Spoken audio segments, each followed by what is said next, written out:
Tong nanonood na 'to, basa ko na 'to, eh. Tahimik lang 'tong tao na 'to pero pagod na 'to. Huwag niyo naman sanang sabihan ng kung ano-ano 'tong taong 'to. Oo, tahimik lang 'yan. Oo, maloko lang 'tong taong 'to, palatawa.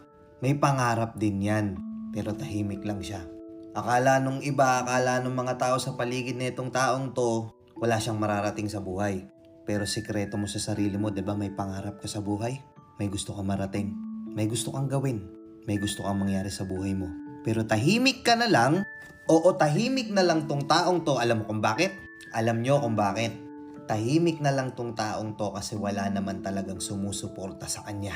Hindi nakikita ng mga tao sa paligid niya yung vision niya para sa sarili niya. Totoo, di ba? Hoy, totoo, di ba? May pangarap ka na naglalaro sa isip mo pero hindi mo magawa. Nawawalan ka ng pag-asang ituloy kasi minsan pa nga, 'di ba, ultimo magulang mo walang tiwala